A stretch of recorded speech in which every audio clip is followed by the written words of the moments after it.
supply and demand. If you have 10 million new people, they have to live somewhere. And when you have to live somewhere, then all of a sudden you have more people going after a finite good. Simple law of supply and demand. This is why sand is cheap and diamonds are expensive, is because when you have a surplus of something or a finite supply of something, prices will go up, or if you have a surplus, prices will go down. So I think housing prices will stabilize as part of that. There probably will be some speed bumps on the road in manual labor, but honestly what you'll see then is wages will go up, and wages will go up for. Hello guys, welcome back to my YouTube channel at Pixel Makeover. Today I'm going to be checking out Charlie King shuts down open border. Do gooder. Okay, I don't know if I got that right. So without further ado, let's get started. Hi, so my question is regarding the mass deportation that Donald Trump is trying to enforce if he is elected as president. And my question is, do you think this mass deportation is fair, and if you do, why? Okay. Yes, of course, I do. And it's first and foremost, we'll start with the people that committed crimes while they're here, DUIs, murders, rapes, so on and so forth. So let me give you one very simple example that is emotional, but it is personal, and it is local. The killer of Laken Riley should be deported and should be put in a foreign prison, not an American prison. Now, I will admit, not everyone who's coming here illegally is like the killer of Laken Riley, of course, but that is a very personal example of a UGA student that was just, you guys know the situation, okay? And to be very clear, if Donald Trump was president, Laken Riley would be alive today. That was an unnecessary killing that was completely because of open border policy. But if your first act into a country is to break a country's laws, of which illegal immigration is and the illegal people coming in the country are, then we have every right to repel them and to send them back to their country of origin. Do you think this mass deportation will negatively affect the U.S. economy? I actually think it will positively affect the U.S. economy. I think that what it will do is, number one, you guys will have less people to compete for housing prices. So one of the reasons why housing is going up is because in supply and demand, if you have 10 million new people, they have to live somewhere.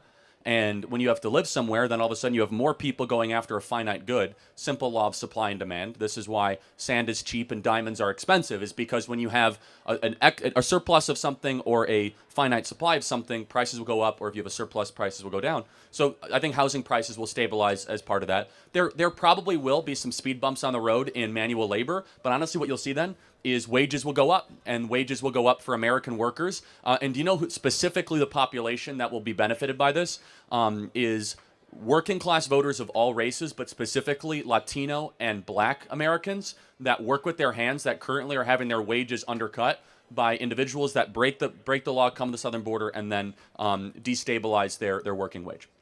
Well, I disagree because if you already know, illegal immigrants make up 20% of the labor force in the United States, and they pay over $100 billion in taxes, but they receive almost no benefits from the taxes that they pay from. So I believe the wages won't necessarily go up. If anything, they'll probably go down because people are now fighting for more degree-based.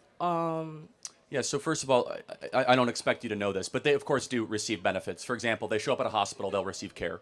They receive police support. They go to local schools, right? So they send their kids to local social services. Additionally, they get money from the federal government as well, food stamp assistance, Medicaid, so on and so forth, that has now been expanded to even illegal immigrants. So that's not totally true.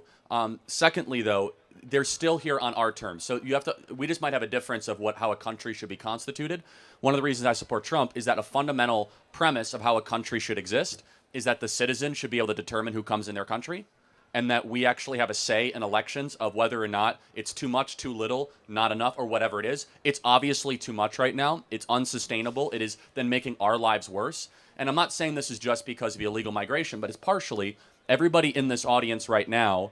You are the first generation since George Washington to have it life worse off than your parents. You're the most depressed, sick, anxious, medicated, alcohol addicted, and poor generation per capita in modern American history. And just a very simple rule, and again, this ties into illegal immigration, but not specifically, is that if you are getting routinely poorer year over year, you should fire your leaders and put leaders back in charge that we're actually making life better and we're getting richer and be able to own homes. So, yes, and then finally, I'll just say this. Of course, they contribute to some jobs in the economy, but that's not the point. The point is that those should go to Native Americans, Native American jobs, or even Native Americans too, but American-born jobs, not illegal migrant labor that cut in line and then basically said to the entire immigration system, so bad, it's too bad. Who here is a first-generation immigrant or a son or daughter of? So can I ask you a question? Did your parents come here the right way? Yes. Okay. No. This is important. So your parents came the right way, and your parents should be applauded for following the rules and coming here the right way. Do you know who it's an insult to? Your parents, that other people can just cut in line and border jump into our country and basically tell your parents, oh, sorry that you filled out all the paperwork and you waited in line. We can just then do an act of injustice. So I'm actually on your parents' side here. I want more people to follow the law and come in here legally. I do not want a mass illegal immigration invasion of the country. Does that make sense? Mm-hmm. Great. I have one. Yeah, sure. Relating to immigration as well. Do you think through this mass deportation that Donald Trump is trying to enforce, do you think it is fair that he wants to deport back all the Venezuelan people who just came from Venezuela? And I understand the news has made this prejudice that Venezuelans are criminals, they're killers. I absolutely understand. I agree for the young girl that was killed here. But people do not realize how bad the safety and economic state in Venezuela is right now. They just reelected Nicolas Maduro, and he is one of the worst presidents in Latin American history. Yeah, again, so in order for them to come, they'd have to come the right and legal way. Now, the Venezuelans, some have actually applied for asylum and were granted asylum through legal methods. That's a separate discussion. I think we're too generous in that way. Others decide to just enter through the southern border. Here's the thing.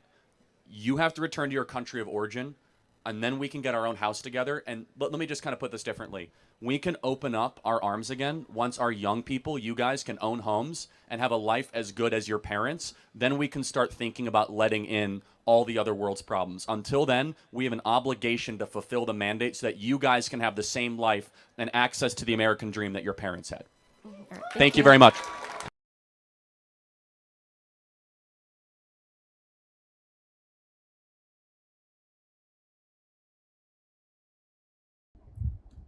Okay, that's good. I feel being in another person's country, you definitely have to obey the rules and regulations.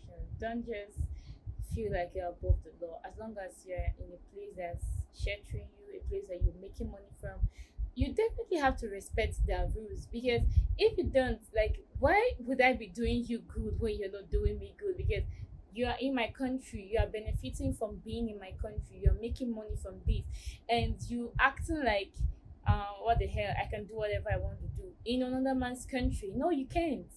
You can't, because the benefit you're getting, you're not going to get it again. And I'm like, oh my god, why don't I get the benefit? Because you ain't respecting me. I don't know, I'm speaking in a different accent, but basically what I'm saying is, be okay. If you're on that person's country, be respectful and abide by rules and regulations in that country, and don't overstep your boundaries because you'll be deported. But this was good, so do let me know what you think about my reactions. Don't forget to like, subscribe, and share my videos. I'll see you in the next one. Bye.